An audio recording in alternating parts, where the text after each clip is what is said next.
Hello and welcome back. A very good morning to all of you in Mumbai, different cities in India, and those who are overseas watching this video sooner or later. Now, we've had some earlier videos where I've spoken about what additional skills HR will be needing post the lockdown, what additional skills operations will be needing post the lockdown. In this video, we talk about what additional skills trainers will be needing post the lockdown. So, this is something which is very important because training today will play a very major important role in how quickly we come back into business as usual syndrome. So, are we ready to restructure? Are we ready to rebuild, rewire, and rebound? Yes, we are. Our purpose remains, constant across departments and functions because we will be moving towards a trimmer workforce. We will be using more freelancers across the board. We will have to design more agile and flexible workforce frameworks. We'll have to race to recapture our market share. And finally, we'll have to embrace transformational workforce strategy as we go along. All right. So I will be talking and updating you about what skills are needed from a trainer perspective. To begin with, we need to have seasoned strategy consultants from the training to help companies revise their business plans and market scenarios. That's one to begin with. Then we will need trainers with digital skills which are very critical in reaching customers and for business continuity.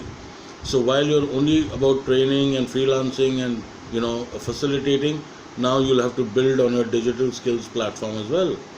The trainer will also need to have financial expertise because they'll have to help the companies plan cash flows and cash burns.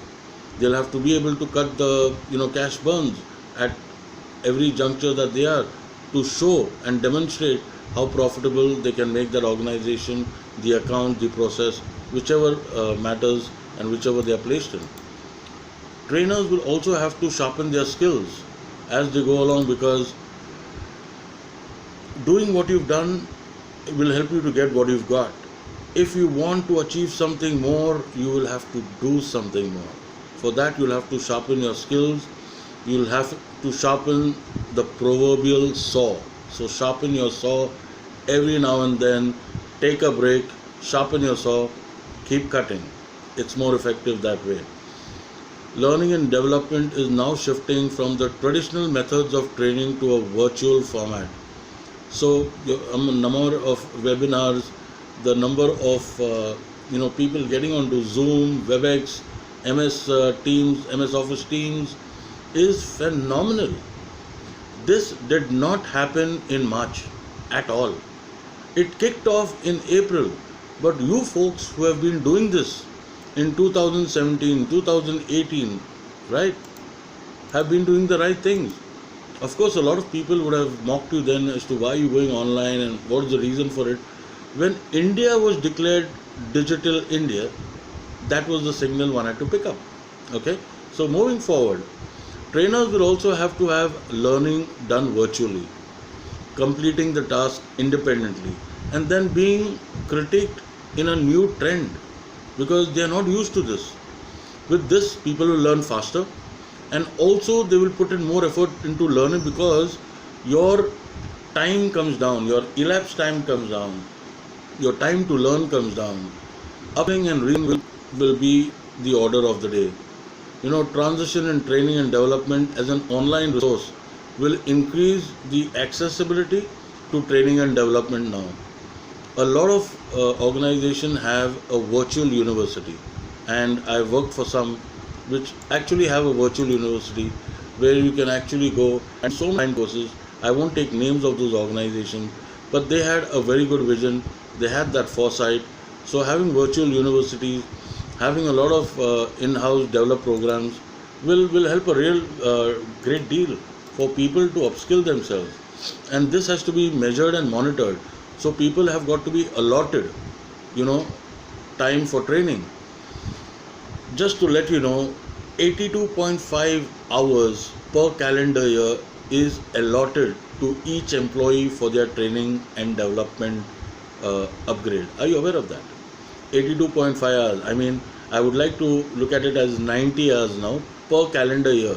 So every employee is supposed to invest in those hours for personal and self development, right? So what we are going to look at is the benefits of online training now, because it's going to be a virtual platform, a virtual university, if I have to call it now. So it's going to be more affordable, it's going to be more flexible, it will help people to adapt quickly. It will also be more convenient because you can take it from the comfort of your living room. It will be absolutely comfortable, and it will help your own career progression. Now, with all this happening, the landscape in learning and development in the training field is transcending to a learning virtual, literally transcending to a learning virtually now. What happened in classrooms will now happen online. That is how a trainer has now got to look at himself, prepare, plan, and execute. So there's a lot of opportunities for trainers out there, whether you're freelancers or full time, to showcase your talent, to demonstrate your abilities and competencies. Do like, subscribe, and press the bell icon for all future notifications of such videos which I will bring to you to enrich your knowledge, upgrade you, update you. Until then, my friends, you take care, stay safe, stay indoors, and God bless. Bye bye.